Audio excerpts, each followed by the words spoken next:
Please subscribe, like this video, and comment where you are watching from so we can bring you even more stories. Have you ever felt the world crumble beneath your feet? That moment when everything you believed to be solid reveals itself to be as fragile as a sandcastle against the tide.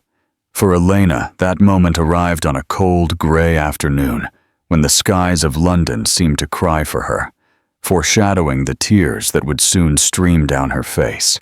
Raindrops raced down the window panes of the grand Mayfair mansion as Elena, 6 months pregnant with twins, held in her trembling hands the letter that would forever change the course of her life. The delicate imported paper, like everything in that house, now felt as heavy as a stone. Her husband's words, the heir to the country's largest luxury jewelry empire, cut deeper than any diamond ever could. "You are nothing but a shop assistant I was unfortunate enough to make my wife, without education, without refinement, without the intellectual capacity to represent my family's name. Your rough hands, which have never held a university book, shame me in front of my clients. With the twins on the way, I can no longer sustain this charade. The driver will take you and your belongings wherever you wish, but do not return." The sound of the rain intensified, as if the universe wanted to drown out the sob that escaped her lips. Elena caressed her prominent belly, thinking of the two little beings growing inside her, oblivious to the hurricane that had just devastated her world. "What will I do with you, my darlings?" she whispered, feeling the gentle movement of a life responding to her touch, unaware of the rejection it had just suffered. At that moment, you might wonder what drives a man to abandon not only a wife, but his own unborn children. The answer is as old as humanity itself. Some hearts are incapable of seeing beyond appearances, of valuing what doesn't glitter like gold at first sight. Elena had been a shop assistant at one of his family's jewelry stores. Her hands, which he now described as rough, were silent witnesses to years of honest work, started in her teens to help her sick mother. It was there, among crystals and precious metals, that the heir met and was enchanted by her. Not for her intellect or character, she now realized, but for the novelty she represented, so different from the women in his social circle. With a single small suitcase, for she refused to take anything she had not earned with her own effort, Elena descended the marble staircase for the last time. The maternity dress she wore, a gift from him, now soaked by the rain, symbolized everything she believed she had achieved, all of which was now washing away like the drops on the pavement. The driver, who had so often treated her with reverence, could barely look at her. Not out of cruelty, but out of shame. The shame we feel in the face of suffering we cannot or do not know how to alleviate. "Where to, ma'am?" he asked in a low voice. Elena realized she had no answer to that seemingly simple question. Where does a woman go when she is pregnant with twins, without a degree, without savings, abandoned by the husband who had promised to protect her in good times and bad? The options were as scarce as clouds on a stormy day. "To the bus station," she finally replied, remembering her aunt, a retired teacher who lived in a neighboring town. She was the only family she had left after her mother had passed away too soon, a victim of the same heart condition that Elena, she would later learn, also carried in her veins. Sitting in the back seat of the luxury car, Elena watched the city pass by the window. London had never seemed so gray and hostile. The same streets that once enchanted her with their elegant shops and sophisticated restaurants now seemed like scenes from a movie from which she had been brutally expelled. Have you ever noticed how places change according to our state of mind? How the same landscape can seem welcoming or threatening, depending on how we feel? For Elena, every imposing building she passed was now a reminder of a world to which she had never truly belonged. At the bus station, the driver left her without a farewell. Elena counted the little money she had in her purse. Minimal savings she had kept out of habit, even when her husband insisted she no longer needed to worry about money. How cruelly ironic. Those few notes that once seemed superfluous now represented her entire fortune. It wasn't enough for a full ticket to her aunt's town, only enough to get to the next city, from which she would have to find another way to travel. Elena's tears mingled with the rain as she waited for the bus, feeling curious and some pitying glances on her solitary figure. A visibly pregnant woman with a single suitcase, crying on a bus station bench. When she finally arrived in the small town, the rain had stopped for a moment. The sky, however, remained heavy, as if reflecting the emotional storm raging inside her.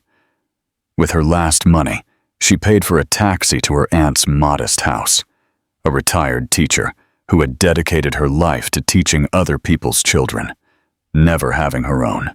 The hug from her Aunt Cecilia was the first genuine human warmth Elena had felt in months.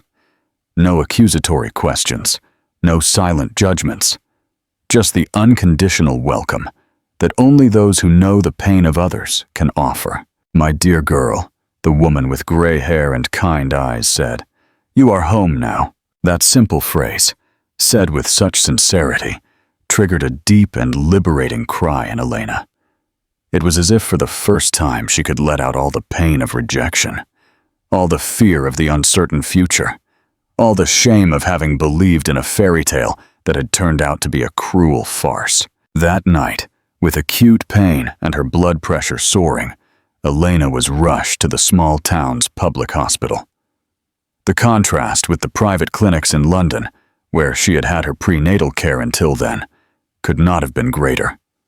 Peeling walls, old equipment, crowded waiting rooms. But paradoxically, it was there that Elena found more humanity than in all her previous appointments. "Your babies are at risk, ma'am," the doctor warned her with a compassionate look, discovering her situation. "You need absolute bed rest or we could lose all three of you." The news was a second blow. Elena, who until then had focused her thoughts on the abandonment, now faced an even more frightening reality. The possibility of losing her children, the only people in the world who were still completely hers. For weeks, Elena was confined to the simple room in her aunt's house, where the peeling wallpaper stood in violent contrast to the silk panels of the mansion she had left behind. Each kick from the babies in her womb was a painful reminder of the uncertain future that awaited them, but also a sign of hope. They were fighting to live, and she needed to fight with them. During this period of forced rest, something unexpected began to happen. Her aunt, an educator by nature, brought her books. At first, light novels to distract her mind. Then, inspiring biographies of people who overcame adversity. Finally, books on management, economics, and business. "He can take everything from you, except what you learn," the woman, whose tired eyes reflected decades dedicated to education, would repeat. "Knowledge is power, my dear." The municipal library became her escape. The librarian, a longtime friend of her aunt's, would set aside volumes she thought were interesting and send them to her through a neighborhood boy who loved the mission of bringing books to the lady with the twin babies. Elena devoured the books as one who finds water in the desert. The yellowed pages and the characteristic smell of old paper became her most faithful companions during those days of physical solitude and intellectual discovery. With each page turned, she felt a little less like the shop assistant without intellectual capacity, as described by her ex-husband, and a little more like a woman capable of building her own path. Have you ever experienced how reading can transform not only our minds, but our perception of ourselves? How each new piece of knowledge makes us feel more capable, more complete. Elena was discovering this transformative power of education in the most unexpected way. forced by adversity to find strength where she never imagined she would look. The months passed slowly. Her pregnancy, once a period of pampering and material comfort, became a daily battle against medical complications and financial limitations. The prenatal appointments, now held at the local health center, were moments of anxiety, but also of small victories, with each strong heartbeat detected in the little beings she carried. The birth arrived earlier than expected on a particularly cold winter morning. Without a partner's hand to hold, Elena squeezed her aunt's wrinkled fingers tightly as she brought her daughters into the world. The process was lonely and painful, without the luxurious maternity suite she had once dreamed of, without the expensive flowers her husband would certainly send, without the social celebration that accompanies the birth of heirs to important families. But when the cry of the little ones finally echoed through the simple delivery room of the public hospital, something definitively changed inside Elena. Holding the two girls for the first time, so small, so fragile, but so perfectly hers, she made a silent promise that would change the course not only of her life, but of the story that was about to begin. You will never know what it is to feel inferior to anyone. At that moment, looking at the reddish faces of her newborn daughters, Elena understood that the abandonment she had suffered was not the end of her story, but only the painful first chapter of a much bigger journey. A journey that would require more courage, determination, and intelligence than she had ever imagined possessing. The hospital recovery room, with its peeling walls and patched sheets, became the unlikely setting for her rebirth. There, among cotton diapers and simple bottles, was born not only Mother Elena, but also the seed of the woman who would one day transform her pain into purpose, her humiliation into strength, her abandonment into autonomy. The first nights with the twins were a time of intense learning and extreme exhaustion. Without nannies or private nurses, Elena was split between two newborns who seemed to coordinate their crying schedules to ensure their mother didn't have a single moment of rest. Her aunt helped as she could, but the years were weighing on her shoulders, and it soon became clear that Elena would have to find strength where she didn't know it existed. It was during one of those endless early mornings, breastfeeding one of the babies while the other finally slept, that Elena made her first concrete decision about the future. Looking out the simple window of the room she now shared with her daughters, she saw the first lights of dawn painting the sky with soft colors, promising a new day. Tomorrow, she thought, gently rocking the little one in her arms, I'll start building our way back. Not to the mansion, not for his family's name, but to a place where we can be proud of who we are. And so, while the town was still asleep, Elena began to weave the first threads of what would become her safety net, and later, her ladder to success. With the twins asleep for a brief moment of synchronized peace, she opened the notebook her aunt gave her and wrote her first business plan.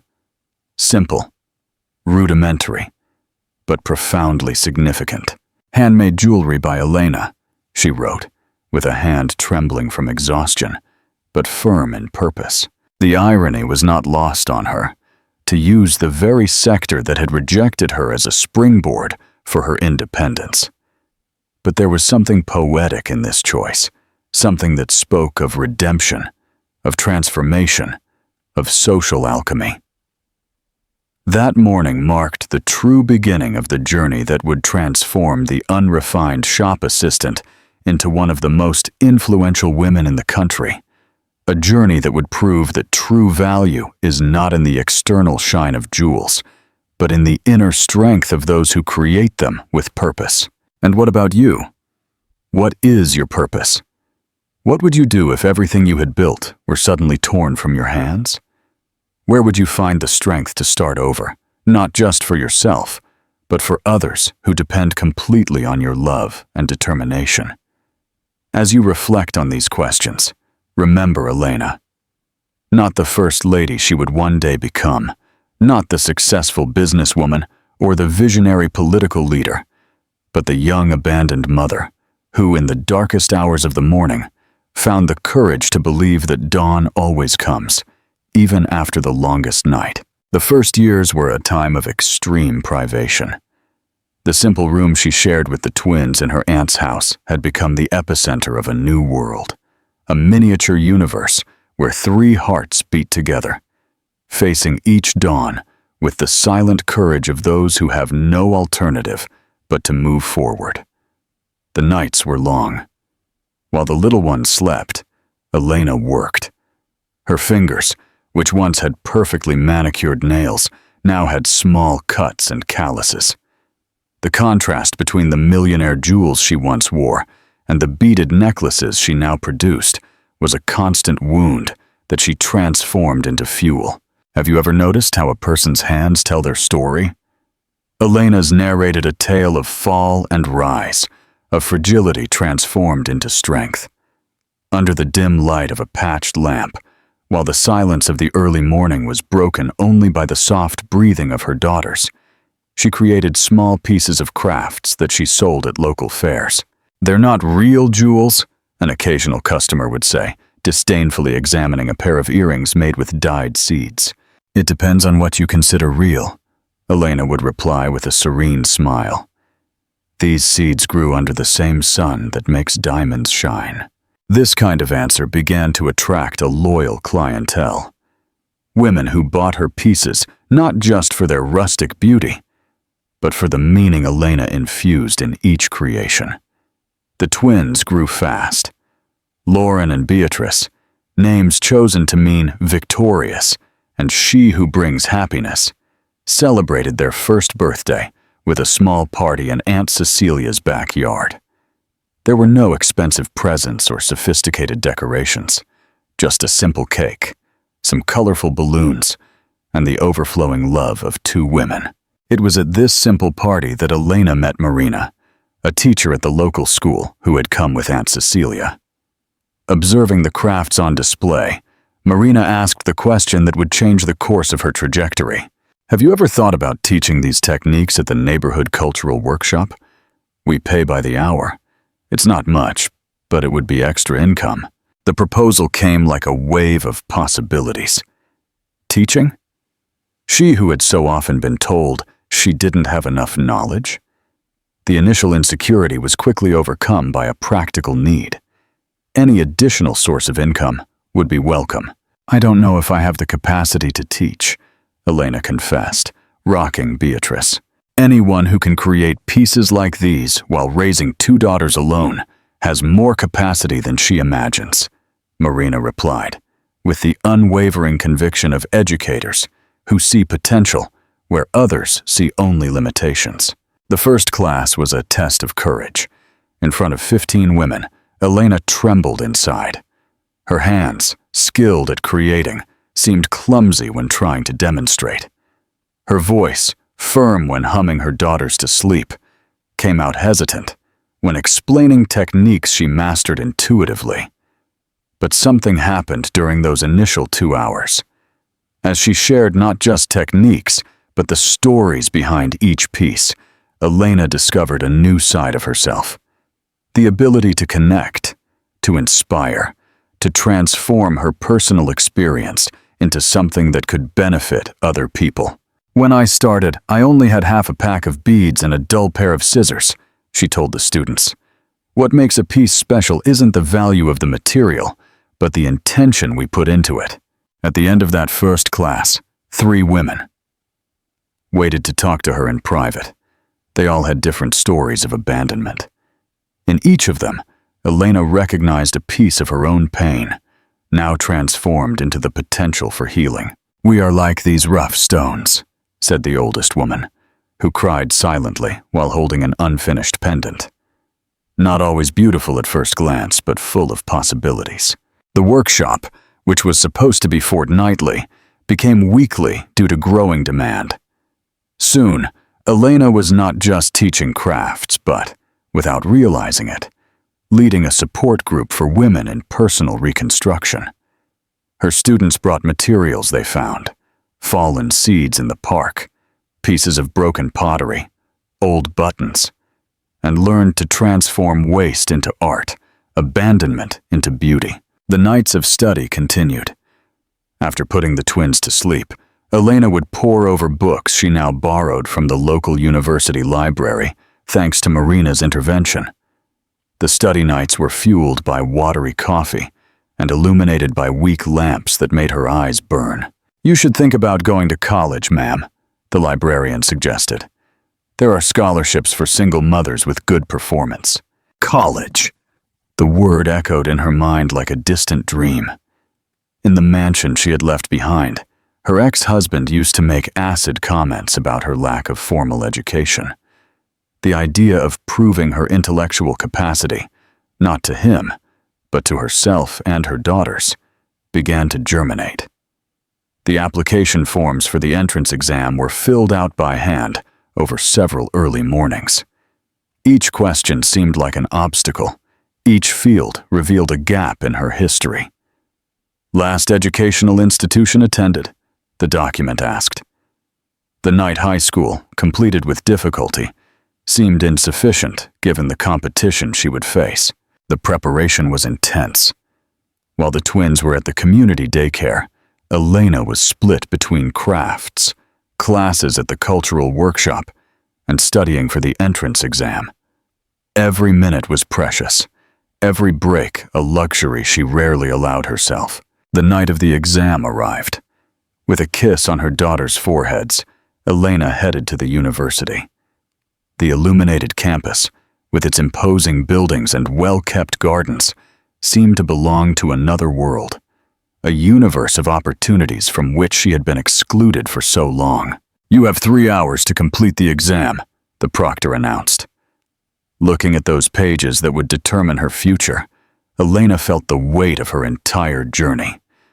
She wasn't just there for herself, but for her daughters, for her aunt, for the women in the workshop.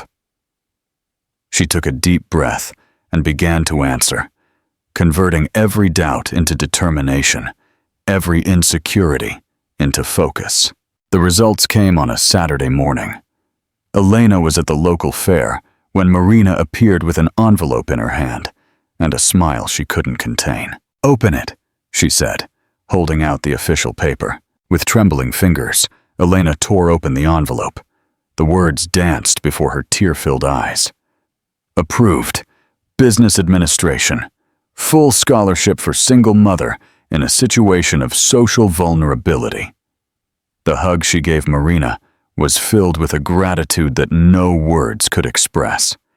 There, among handmade necklaces and beaded bracelets, a new phase of her life began. No longer as the shop assistant who was unfortunate enough to become a wife, but as the university student who had the strength to reinvent herself. The years of college were challenging. Sometimes, Elena would arrive at class after entire nights spent awake with one of the girls being sick. Her notebooks, always impeccably organized, occasionally featured colored drawings in the margins.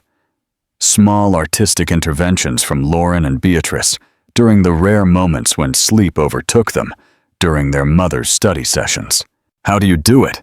her colleagues would ask, amazed at her ability to maintain exemplary grades despite her responsibilities. "One day at a time, one problem at a time, one solution at a time," Elena would answer with simplicity. It was during a project for a social entrepreneurship class that the idea came to her. The professor had proposed that students identify communities with untapped productive potential. Elena immediately thought of the women in her workshop, many of them with impressive artisanal skills, but without access to markets that valued their work. Handmade jewelry, produced by traditional communities, using ancestral techniques and sustainable materials, she wrote in the project, feeling every word resonate with a greater purpose. The project took on a life of its own. What was supposed to be just a theoretical proposal turned into a detailed business plan. Elena spent weeks interviewing artisans, researching alternative materials, and studying ethical marketing strategies. "This is not just a final project," the impressed professor commented. "It's a viable project that can transform lives." The words ignited a spark. What if it wasn't just an academic exercise? The idea was as audacious as it was frightening. To use the very sector that had rejected her to create opportunities for other women in vulnerable situations. It was on one of those nights of reflection that the twins, now 5 years old, asked the question Elena so feared. "Mom, why don't we have a daddy like the other kids?" The question, as innocent as it was devastating, caught Elena off guard. With a lump in her throat, she sat between them on the small bed they shared. Some families have a mommy and a daddy. Others have 2 mommies. Some have 2 daddies. And some, like ours, have only one mommy who loves for 2. "But where is our daddy?" Beatrice insisted.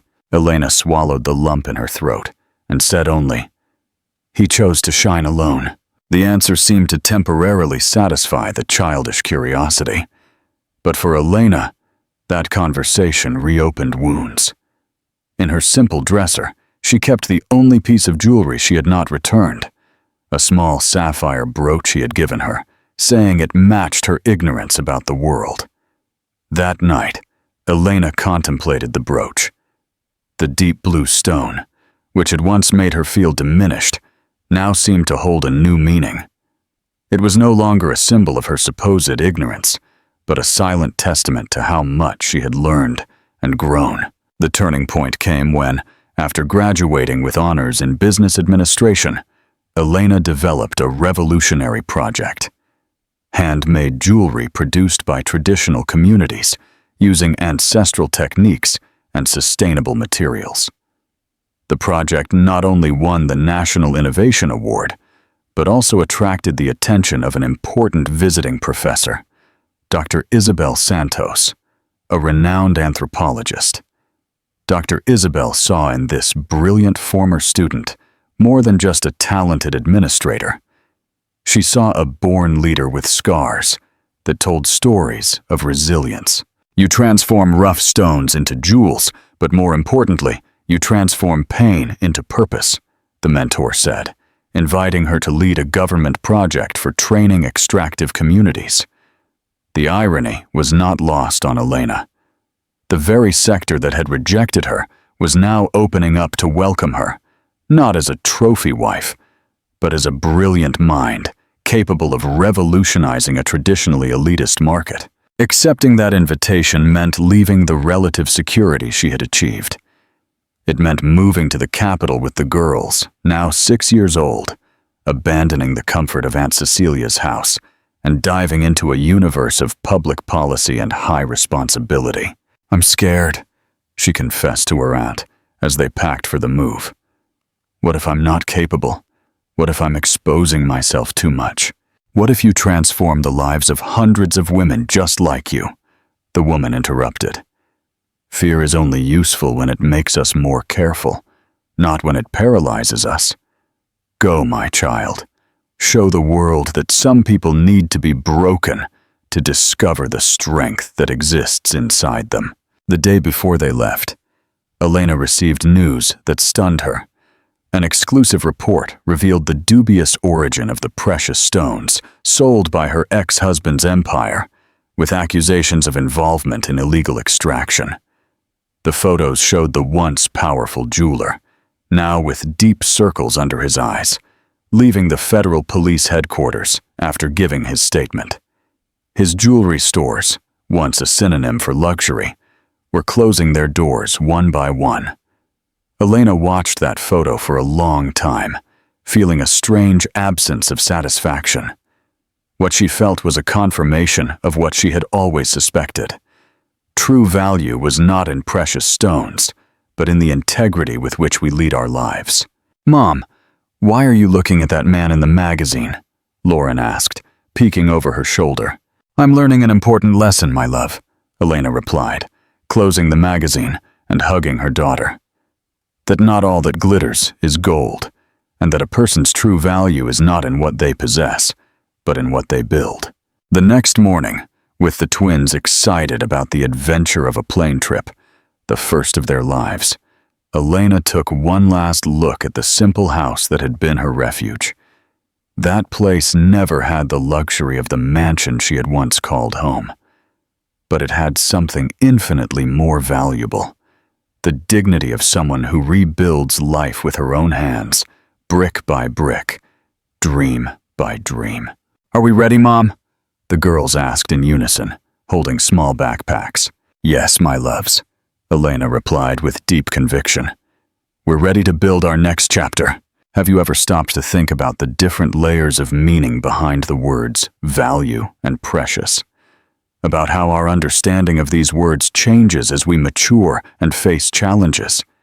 About how the true jewels of our lives are rarely the ones that can be put in a safe?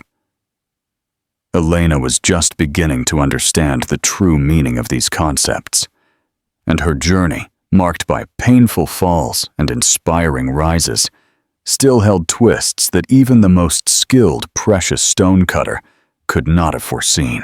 The capital city received Elena and her daughters with the characteristic indifference of large metropolises.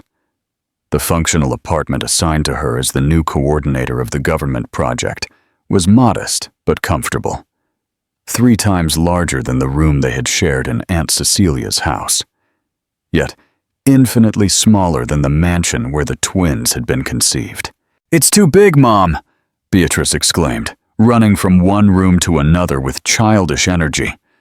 Lauren, more contained, carefully explored every detail, as if mentally cataloging this new chapter of their lives.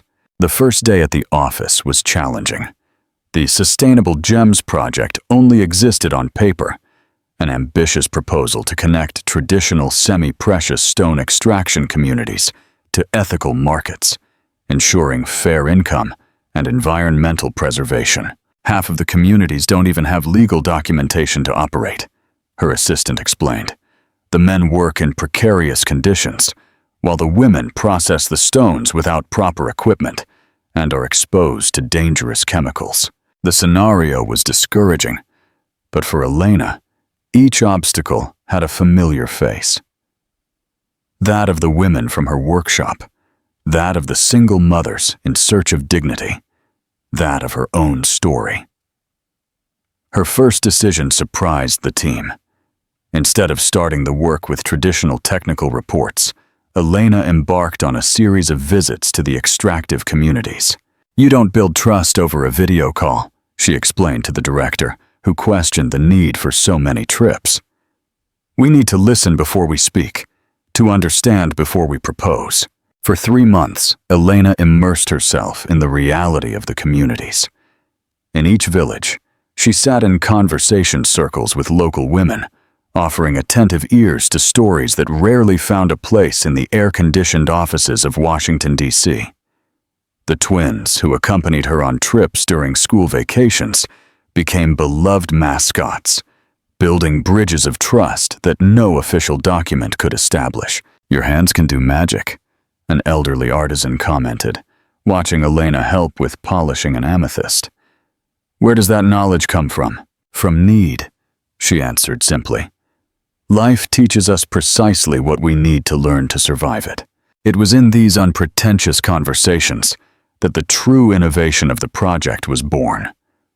Instead of just formalizing the extraction and improving working conditions, Elena envisioned something bigger: a complete revolution in the production chain, where the communities would not only be suppliers of raw material, but creators of value. "Why do we send our most beautiful stones to be cut and turned into jewelry in other countries, when we have the most skilled hands in the world right here?" she questioned in a decisive ministerial meeting. The question caused discomfort. The obvious answer, "Because that's how it's always been," revealed the conservatism of a sector resistant to change. But Elena was not willing to accept inertia as a justification for perpetuating inequalities. Have you ever noticed how some systems seem designed specifically to keep certain groups at a disadvantage? How seemingly neutral structures hide sophisticated mechanisms of exclusion? Elena, who had experienced rejection based on her origins firsthand, clearly saw these patterns and was determined to break them. The plan she presented was audacious: to transform traditional communities not only into ethical stone suppliers, but into production centers for value-added handmade jewelry. This meant investing in training, proper tools, certification of origin, and, most importantly, a brand that valued the story behind each piece. Luxury with purpose, she defined, presenting a concept that was paradoxical to many. We want each piece of jewelry to tell a story, not just of aesthetic beauty, but of social transformation. The resistance was immediate. Representatives of the traditional industry argued about quality standards and technical limitations of the communities. Elena listened to each objection, acknowledged legitimate concerns, but remained firm in her vision. If the luxury industry can teach centuries-old techniques to new apprentices in Paris and Milan, why can't we do the same in American communities? She rebutted. The first cutting and design center was inaugurated 6 months after Elena's arrival in the capital. Located in a riverine community in the mountains, the modest space had basic but essential equipment and a solar energy system. The choice of location was no coincidence. It was precisely the region from which the stones that supplied part of her ex-husband's jewelry stores came. The first students were women between 16 and 67 years old, wives, daughters, and mothers of minors. Some had never finished elementary school. Others had never left their communities. All, however, carried in their calloused fingers the ancestral skill of those who have always had to create beauty from the little they had. "We are not teaching you to make jewelry," Elena explained on the first day. "We are giving you tools to turn what you already know how to create into art." The teaching method deeply respected traditional knowledge. Renowned designers were invited not as superior teachers, but as partners who brought complementary techniques. The result of this encounter between the traditional and the contemporary were unique pieces that began to attract the attention of buyers who valued not only beauty, but the story and impact of their acquisitions. In a year, the project that many considered utopian showed concrete results. The average income of participating families had doubled. Young people who had once planned to leave their communities now saw the possibility of a future in their origins. School dropout rates among girls fell dramatically, as jewelry making offered an economic alternative that did not require dropping out of school. "You transform stones into purpose," Dr. Isabel commented during a visit. "That is social alchemy in its deepest sense." The expression social alchemy perfectly captured what Elena was doing. Just as ancient alchemists dreamed of transforming common metals into gold, she transformed marginalized communities into centers of excellence, prejudices into opportunities, victims into protagonists. The project's success attracted international attention. A European fashion magazine published a story about the Deep South's jewels, highlighting the transformative impact of the process.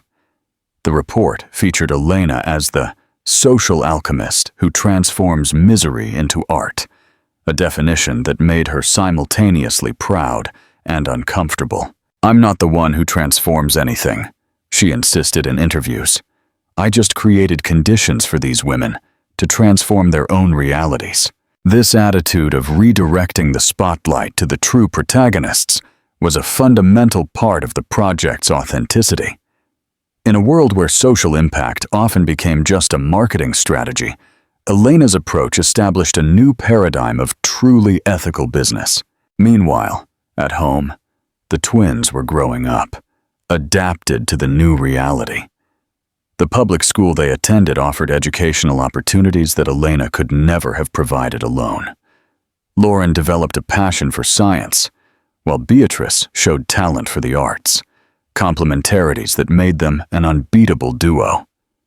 On Sundays, their only exclusive day with their mother, they explored the capital city together. Not just its monuments, but especially its free, cultural spaces and popular fairs. When asked about their father, the girls would naturally repeat, "He chose to shine alone." The explanation seemed sufficient for the children. But Elena knew that the time for deeper questions would inevitably come. She prepared for that moment by building honest answers that did not fuel resentment, but also did not romanticize the abandonment. This preparation was abruptly interrupted on a typical afternoon. Elena was in her office when her assistant came in with an alarmed expression. "Ma'am, you need to see this," she said, handing her a tablet open to a news page. The headline was impactful. "Heir to Jewelry Empire attempts suicide after new financial scandals." The photo showed an ambulance in front of a building in New York. The text reported how the businessman, after accumulating millionaire debts and facing tax evasion lawsuits, had been found unconscious in his apartment. Elena felt her blood run cold. Despite all the suffering that man had caused her, she had never wished for such a tragic end. For a few moments, she was paralyzed, staring at the screen. "Are you okay, ma'am?" the assistant asked, concerned. "Yes, I just need a moment," she replied, closing the office door for privacy. Sitting alone, Elena was overcome with contradictory emotions. There was the natural shock in the face of human tragedy. But there were also more complex feelings. A pang of validation in seeing that the empire built on exploitation was crumbling, followed by guilt for feeling something that could be interpreted as satisfaction. And there was, above all, concern for her daughters. How to protect them from this news. How to explain that the father they never knew was on the verge of death by his own hands. That the companies that bore his last name were associated with criminal practices. After deep reflection, Elena made a decision aligned with her values. She picked up the phone and called the hospital mentioned in the news. "I would like information on the health status of the recently admitted patient," she said, identifying herself as the ex-wife and mother of the businessman's daughters. The information was scarce, but sufficient. He was stable, out of immediate danger, but would remain hospitalized for psychiatric treatment. Elena thanked her and made an unusual request. "Please, do not inform him about my call. I don't want him to think I'm celebrating his downfall." That night, upon returning home, Elena looked at her daughters with new eyes. She saw in their faces small traits of him. The shape of Lauren's eyes, Beatrice's smile, characteristics she might have unconsciously avoided recognizing before. She understood that, regardless of their father's actions, those children had the right to know their full story. "Girls," she called them as they set the table for dinner. "Today, I want to tell you a little more about your dad." The sudden silence and attentive gazes showed how the topic remained important to the twins. Sitting on the sofa, with their hands intertwined with their mother's, they listened to a carefully crafted version of the truth. Honest enough to respect their emotional intelligence, but filtered to protect hearts still in formation. "Your father comes from a family that has worked with jewelry for many generations," she explained. "It was in one of his stores that we met, when I was a salesperson. We fell in love and got married, but we soon realized we were very different. When I found out I was pregnant with you, our marriage was already ending." "He didn't want us?" Beatrice asked. Always direct, Elena took a deep breath. It would be so easy to demonize him, to transfer her own resentment. But what kind of social alchemist would she be if she couldn't transform it, even that pain, into something constructive? "I believe he wasn't ready to be a father," she finally answered. "Some people discover their capacity to love only when they face their own fears and weaknesses. Your father hadn't reached that point yet when you were born." "And now, does he know about us?" Lauren asked, always more analytical. "He knows you exist, but he has never looked for us. Recently, I found out he's going through a difficult time. His businesses are having problems, and his health isn't good. The conversation continued for hours. Elena watched her daughter's reactions carefully, ready to offer emotional support. To her surprise, she found in the girls an unexpected maturity, a capacity for understanding that surpassed their 7 years. "Can we send him a letter at the hospital?" Beatrice suggested. "When I'm sick, I like to receive drawings." The proposal caught Elena off guard. She expected hurt, confusion, perhaps anger, but not this genuine impulse of compassion. "If that's what you want, we can send something," she agreed, with a lump in her throat. That same night, the twins made colored drawings, neither signed as daughter, just their names and ages, like a formal introduction from those who never had the opportunity for a real meeting. Elena added a brief note. "We learned of your hospitalization. The girls wanted to send something that might bring a little light. Get well soon. Elena." As she put the envelope in the mailbox the next day, she felt she was freeing something more than just a piece of paper. It was as if part of the weight she had carried for years had finally found another place to exist. The following weeks brought significant changes to the project. The success of the first communities generated a demand for expansion. New regions requested inclusion. Ethical entrepreneurs sought partnerships. International organizations offered resources to replicate the model. It was during the launch of a collection at an event at the American Embassy in Paris that Elena received the news that would redirect her path. The Secretary of Social Development invited her to take on the newly created position of Undersecretary of Creative Economy and Community Development. The country needs people who not only implement policies, but who truly transform realities, he justified, handing her the official invitation. The invitation was both tempting and frightening. It meant more responsibility, greater public exposure, and new challenges to the balance between professional and family life. It also meant the possibility of exponentially amplifying the impact of her work, influencing global public policy. Upon returning to the U.S., Elena received an unexpected correspondence. A letter from the private hospital in New York, where her ex-husband was hospitalized. In it, she read, "I received the drawings. I didn't expect them. I don't deserve them. But I am grateful. I am starting a long treatment. I don't ask for forgiveness, as it would be insufficient. I just want you to know that I have finally understood that true value is not where I always believed I would find it. Please allow me just one question. Are they okay?" The letter, in its brevity, said more than many elaborate explanations. There was no self-pity, no attempts to justify the unjustifiable, just the recognition of irreparable mistakes, and a question that revealed the first genuine glimmer of concern for his daughters. Elena replied succinctly, "They are great. They are brilliant, healthy, and happy. And yes, they have a lot of you, in the best possible way." That night, while the girls slept, Elena allowed herself a few moments of reflection. She observed the path taken since the rainy afternoon when her life fell apart. The fears faced, the tears shed, the small victories won day after day. She realized that the transformation process she was facilitating for so many communities was the same one she had personally experienced. Just like the rough stones that became jewels in the hands of skilled artisans, her own pain had been shaped by time and determination, revealing facets of beauty she never imagined she possessed. The social alchemy she practiced professionally was, at its core, a reflection of the personal alchemy she had experienced.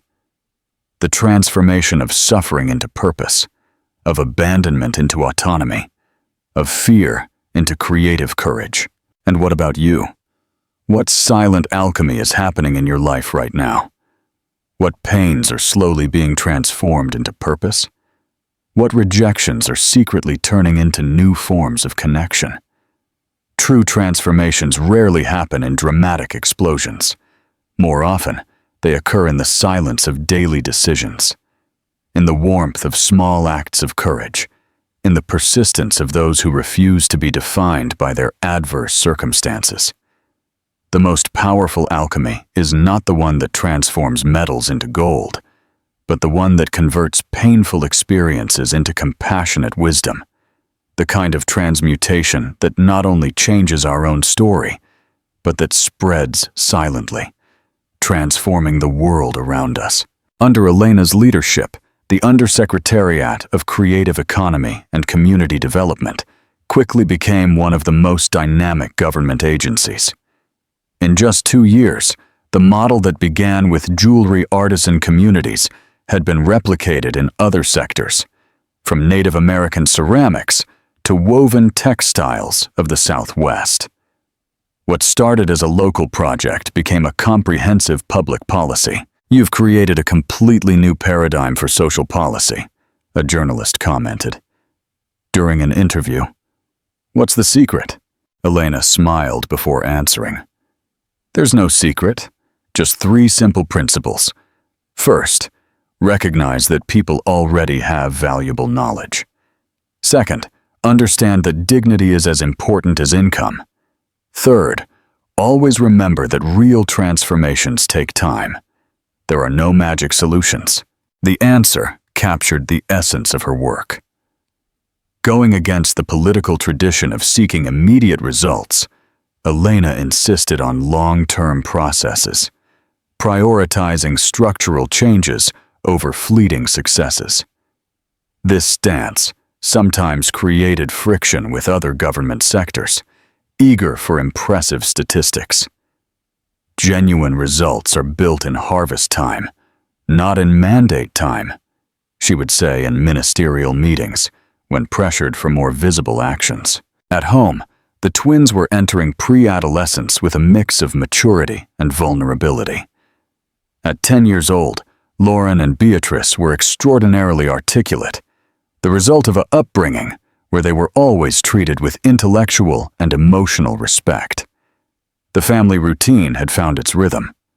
Mornings began early, with shared breakfast where they discussed everything from the day's news to the dreams of the night before. Afternoons belonged to school and extracurricular activities. Lauren excelled in math Olympiads, while Beatrice had found her passion in community theater.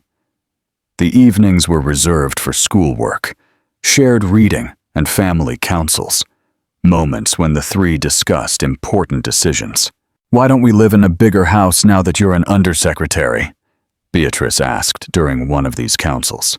The question hid complex layers of meaning. Elena knew that her daughters were beginning to perceive social disparities more acutely, comparing their modest life with that of friends from more affluent families. "We live in exactly the house we need," Elena replied, sitting between them. "Big enough to welcome our family and our dreams, small enough to keep us aware of our true needs." "But Maria from my class has a swimming pool," Beatrice argued. "And we have the entire Potomac River to swim in on weekends," countered Lauren, always more philosophical. "Does that make us richer or poorer than Maria?" Her daughter's reflection filled Elena with pride. It was in these moments that she realized how the seeds of values planted over the years were beginning to germinate. Have you ever noticed how our deepest values are tested not by big crises, but by small, daily decisions? How it's in the seemingly trivial choices, what we buy, how we spend our time, that we reveal who we truly are. For Elena, every decision, from choosing to stay in the same apartment to using public transportation instead of the official car for personal commitments, was a way of educating by example, of showing her daughters that power and privilege came with responsibility, not with ostentation. The stability of this routine was shaken on a typical afternoon when Elena received an unexpected call in her office. "Ma'am, there's a man at the reception insisting on seeing you. He says he's the father of your daughters," her assistant informed her, with obvious discomfort in her voice. Time seemed to freeze. After the brief exchange of messages years earlier when he was hospitalized, there had been no more contact. Elena had assumed that paternal absence would continue to be the twins' reality. "Did he mention the girls' names?" she asked, seeking to confirm that it wasn't a mistake. "Yes, ma'am, Lauren and Beatrice." Elena took a deep breath, feeling the adrenaline of the surprise give way to a strangely lucid calm. For years, she had imagined this moment, the reappearance of the man who had abandoned her while she was pregnant. She had mentally rehearsed various reactions. Now, confronted with reality, she realized that no rehearsal could have adequately prepared her. "Ask him to wait. I'll be there in 10 minutes, she replied, needing that time to organize her thoughts. The walk from her office to the reception never seemed so long. Each step was accompanied by reflections on how she had gotten there, not just physically, but existentially. The rejected young shop assistant was now an undersecretary of state, whose signature authorized multi-million-dollar programs. As she turned the last corner, she saw him through the glass doors. The years had not been kind to him. The elegant and arrogant man she had known was visibly older than his real age, with prematurely graying hair and a slightly hunched posture. "Richard," Elena said, as she approached, deliberately using his first name. He turned at the sound of her voice, and the recognition in his eyes was followed by a complex expression, a mixture of surprise, admiration, and something that looked almost like shame. "Elena," he replied with a hesitant voice. "You look well, very well." The comment carried a dense emotional weight. It was not just an observation about her appearance, but an implicit recognition of the complete transformation she had brought about in her life. "What can I do for you?" Elena asked, maintaining a professional tone that hid the internal whirlwind of contradictory emotions. "I came to thank you personally for the drawings, and also, if possible, I would like to meet them." The request hit Elena like a punch to the stomach. It was one thing to exchange polite messages from a distance. It was a completely different thing to open the door to a real relationship between her daughters and the man who had rejected them even before they were born. "That's not something I can decide in 5 minutes, she replied, after a moment of reflection. "It involves the emotional lives of 2 children who grew up without your presence." "I know," he nodded quickly. "I'm not asking for a decision now, just a chance to explain, to show that I've changed." Elena studied him carefully. The eyes that once showed only coldness or disdain now showed genuine vulnerability. The man before her seemed to have been broken and reassembled, still recognizable, but fundamentally altered. "I'm staying here for 2 weeks, he continued, as Elena remained silent. "This is my contact information. When you're ready to talk, I'll be available." He held out a simple card, nothing like the elaborate cards with the family crest he had flaunted in the past. Just his name and a phone number. "I need to talk to the girls," Elena replied, accepting the card. "They have the autonomy to decide if they want this contact. If they agree, we'll arrange a conversation. First just between adults, then we'll see the next steps." The relief on his face was visible. It wasn't a definitive yes, but it was the opening of a possibility. "Thank you," he said simply. "I didn't even expect to be received." "People change, Richard," Elena replied. "I've certainly changed.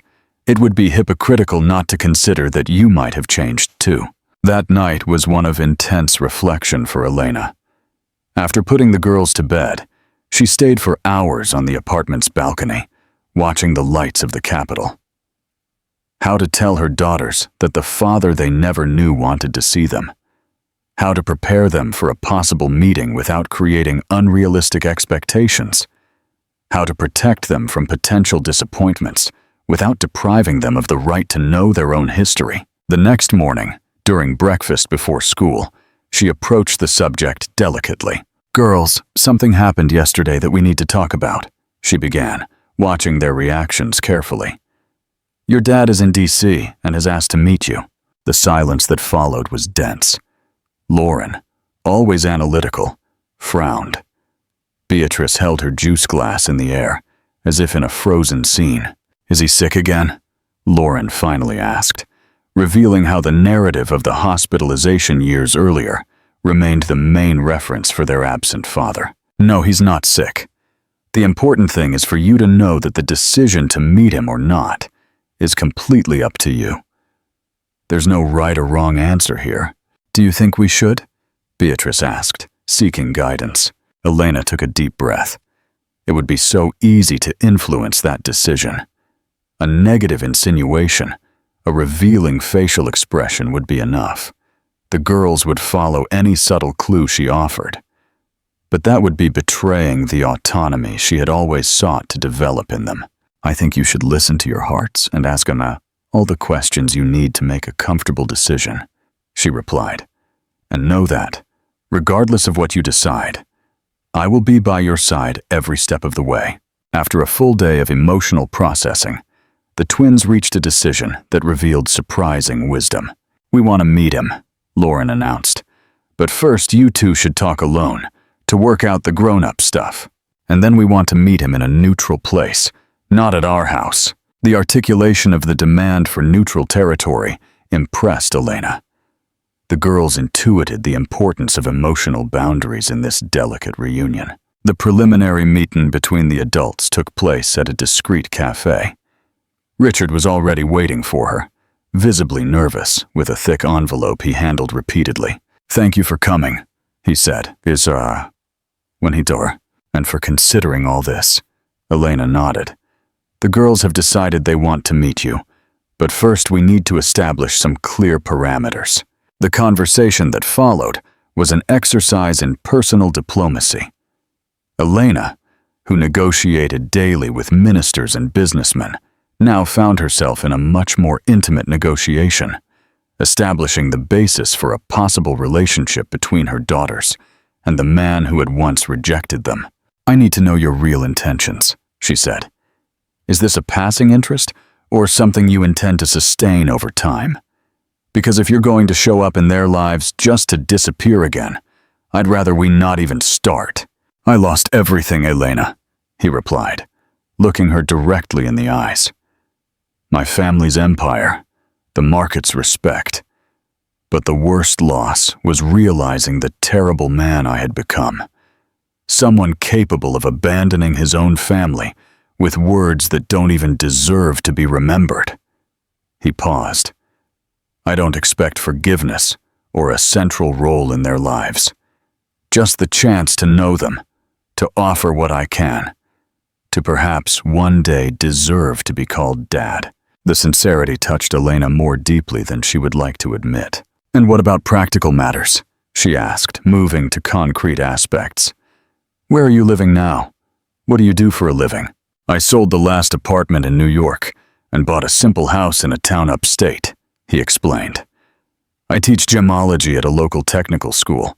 Life is modest, but stable." As he spoke, he opened the envelope, revealing documents that proved his statements. The voluntary transparency impressed Elena. "I also brought this," he continued, taking 2 small velvet boxes from the envelope. "They're for them, but I wanted to show you. First, inside each box, a small silver pendant in the shape of a stylized tree. The trunks formed the initials of each girl, L and B, with small colored crystals embedded like fruit in the branches. "I made them myself at the school workshops," he explained with a touch of humble pride. "They are my first truly personal creation." "The girls will like them," Elena replied. "It's an appropriate gift, personal without being excessive, beautiful without being ostentatious." The conversation continued for almost 2 hours. Elena set clear boundaries. The first meetings would be supervised and in public places.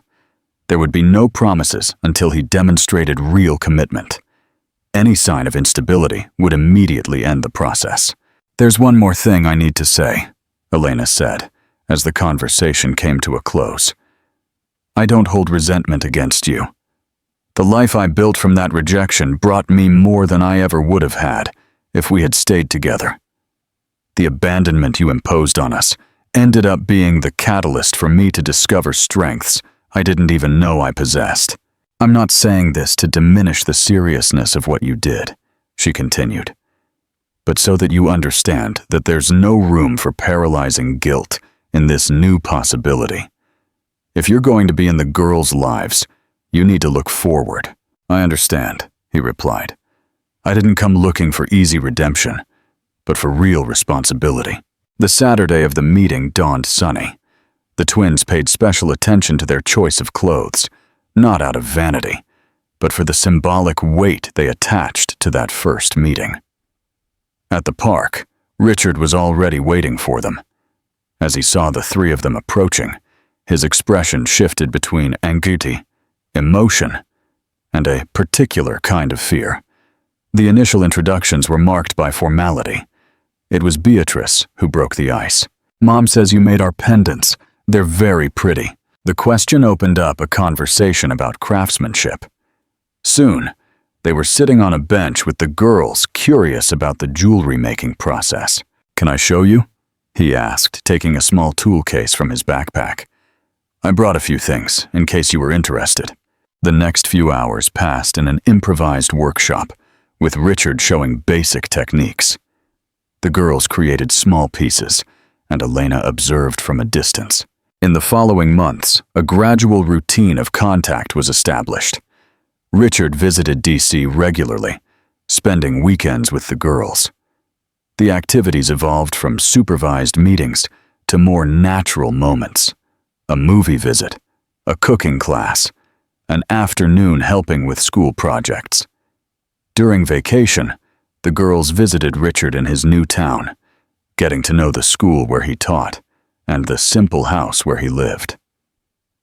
To Elena's surprise, they returned not only satisfied with the experience, but with a deeper understanding of their own history. It's strange to see where he lives now, Lauren commented. It looks like Grandma Cecilia's house, not like the place you described where you used to live. The observation revealed how the narrative Elena had shared was now complemented by the girls' direct experience. The story becoming three-dimensional, with nuances that only personal contact could reveal. People change, Elena replied, echoing what she had said to Richard months earlier. Sometimes we have to lose everything to discover what really matters. Like diamonds, Beatrice concluded, remembering a lesson from Richard about precious stones. They need pressure and time to form.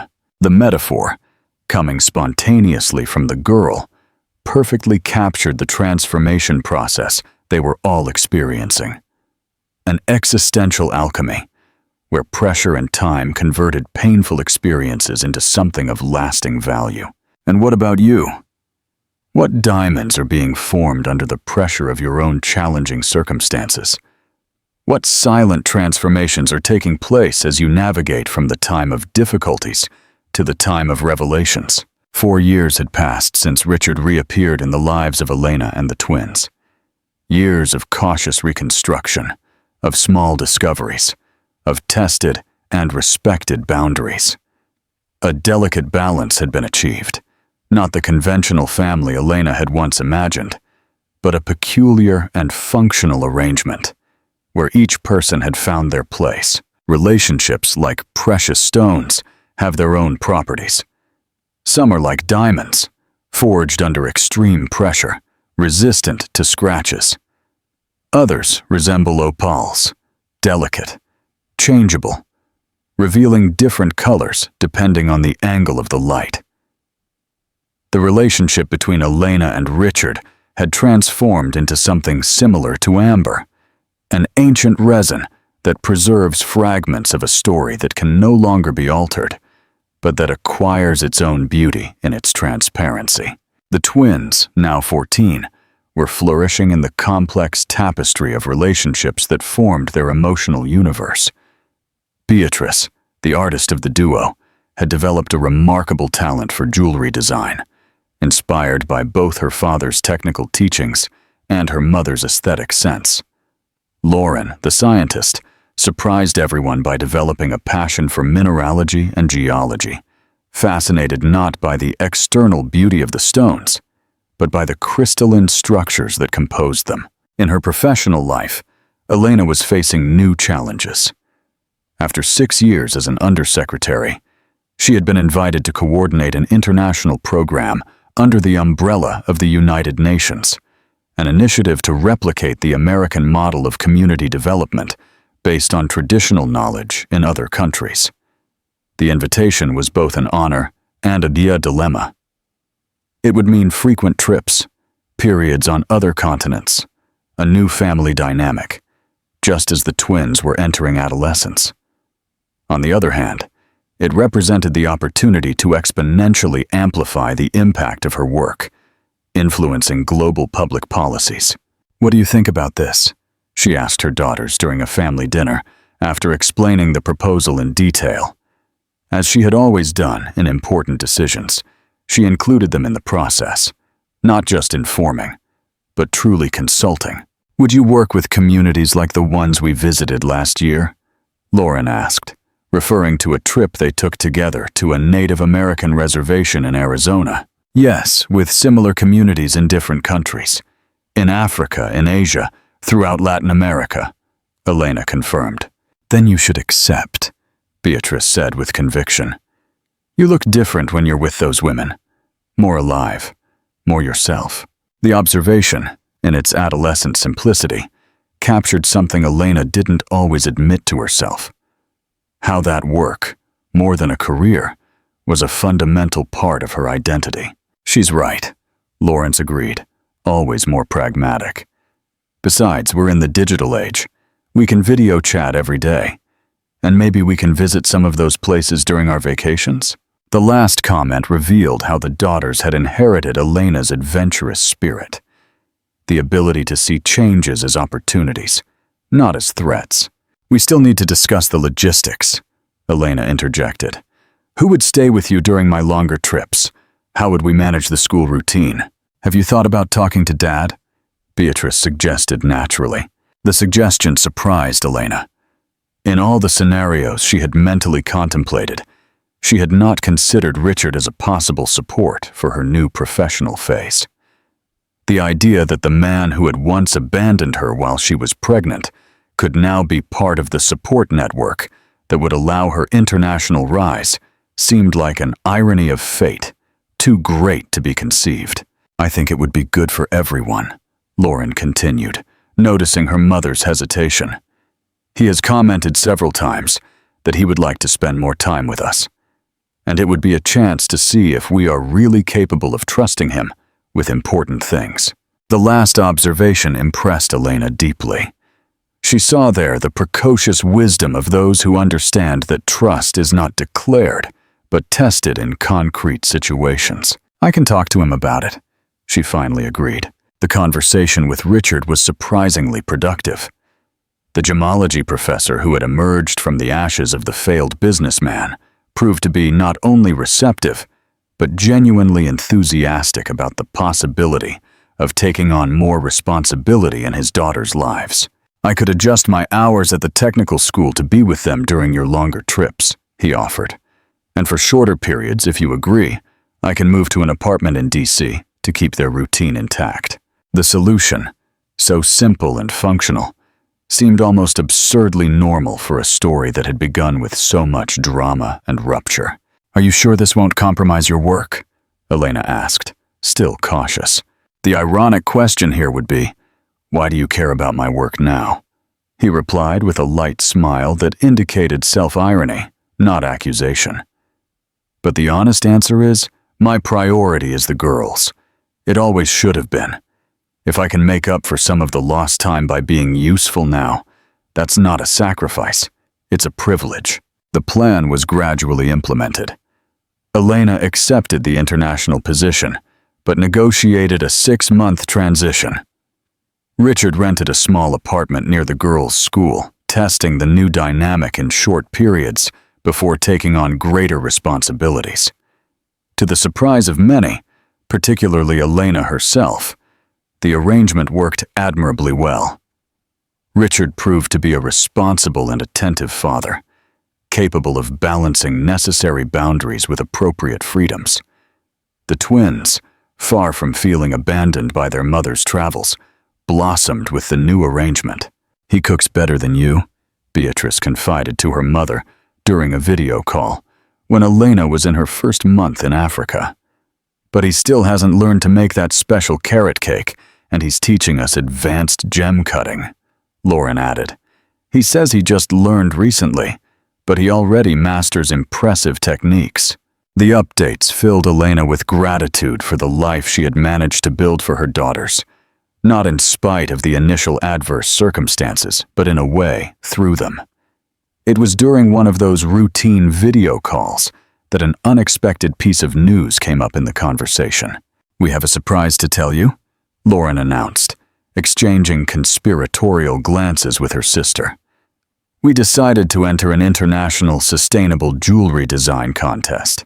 And that's not all," Beatrice continued, barely containing her excitement. "We're doing it together. I'm designing, and Lauren is calculating the structures and sustainability of the materials." The collaboration between the sisters, so different in their interests and abilities, deeply moved Elena. "And we chose a special theme," Lauren explained. "We're creating a collection called Divergent Paths, pieces that can be worn separately or combined in different ways. It's inspired by you," Beatrice completed, "by how people can separate and then find new forms of connection without having to go back to being what they were before."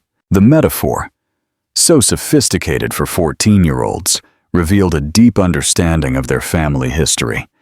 It wasn't a naive story of a happy ending with a romantic reconciliation, nor a bitter story of villains and victims.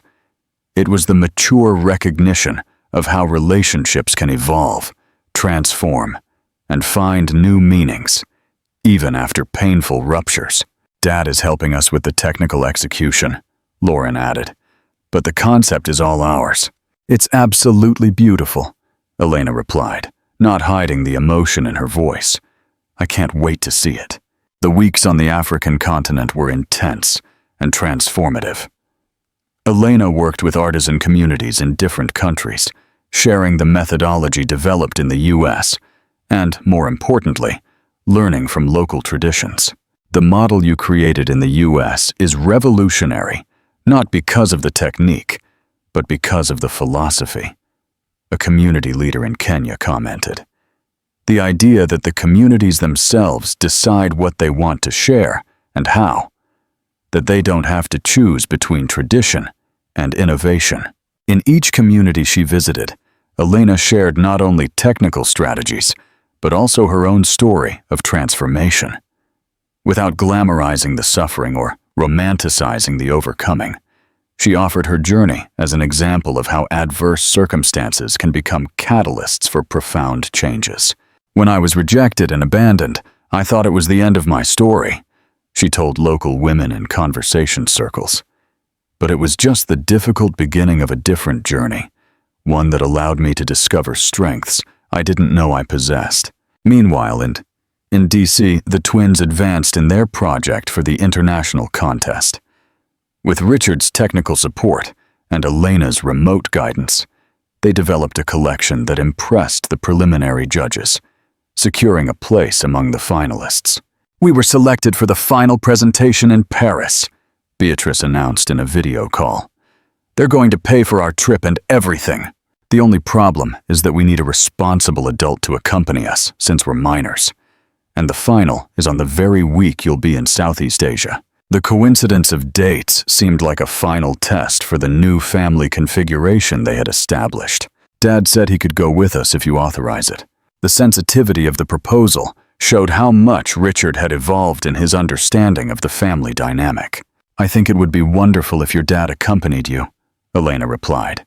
"You worked together on this project. It makes perfect sense for him to be present for this important moment." The decision represented a significant milestone in her personal journey. It wasn't just about family logistics, but about the ability to recognize and celebrate authentic transformations. The day of the competition arrived, and Elena followed it from a distance. The twins presented their collection with the confidence of those who deeply understand not only the artistic value, but the existential meaning of their creation. Divergent paths isn't just about jewelry that can be worn separately or together, Beatrice explained to the judges. It's about how relationships can evolve and find new configurations after separations. Each piece carries its own integrity, Lauren added. But when brought together, they create more complex and beautiful patterns, precisely because they had the chance to develop independently. The metaphor captured the judge's imagination. When the announcement was made, awarding the collection the main prize in the youth category and a special mention for conceptual innovation, Elena cried silently in front of her computer screen. They were not tears of sadness for being absent, nor of simple joy for the recognition. They were tears of profound gratitude for the complete circle that life had drawn, from cruel rejection to the creation of a story transformed into an award-winning work of art. When the twins returned from Paris, they also brought an unexpected proposal. A prestigious design school in Milan offered them full scholarships for when they finished high school. But an even bigger challenge was yet to come. Elena received an invitation to lead a global UN program based in Geneva for 2 years. The position would require a complete life change. She gathered everyone for a frank conversation. The twins, Richard, even Aunt Cecilia, who was visiting DC that week. She presented the proposal with all its possible implications, without advocating for any specific solution. There are many possible paths from here, she explained. I can accept, and we can all go to Geneva. I can accept, and you can stay here with your dad. I can decline, and we can continue as we are. Each option has its advantages and disadvantages. You know what impresses me most? Cecilia commented. How this conversation perfectly symbolizes the journey you all have taken. From the cruel letter left on a table, with no chance for dialogue, to this room where everyone has a voice to contribute to a shared decision.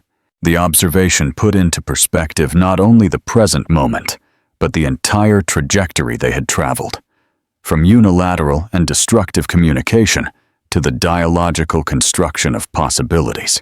It's true, Elena agreed.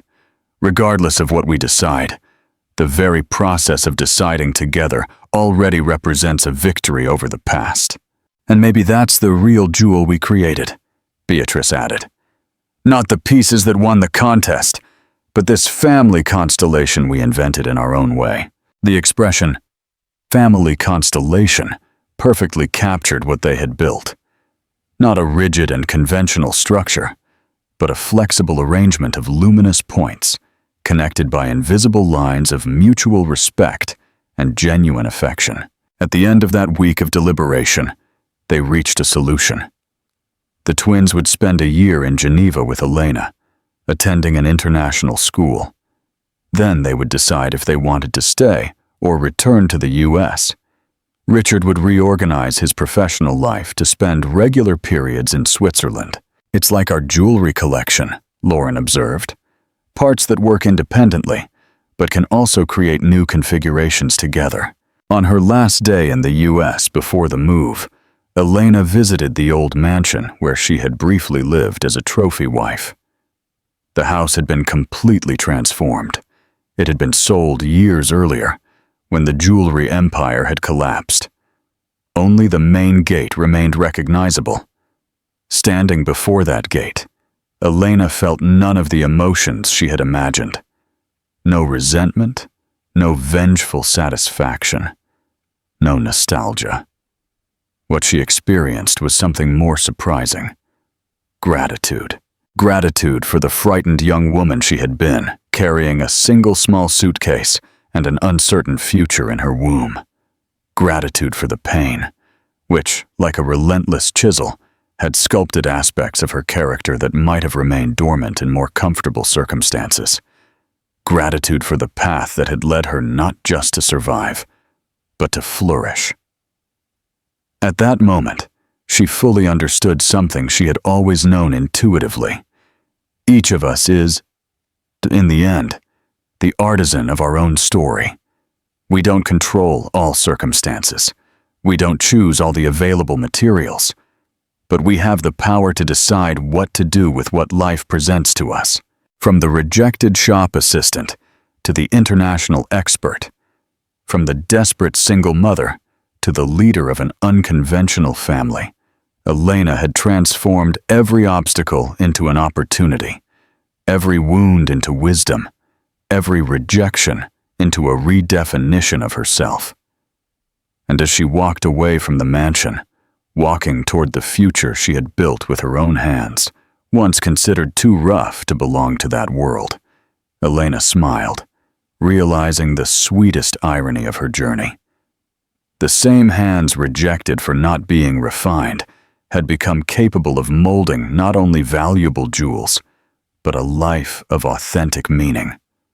A life that, like the best artisanal creations, carried the marks of its manufacturing process, not as flaws to be hidden, but as a unique signature of its authenticity.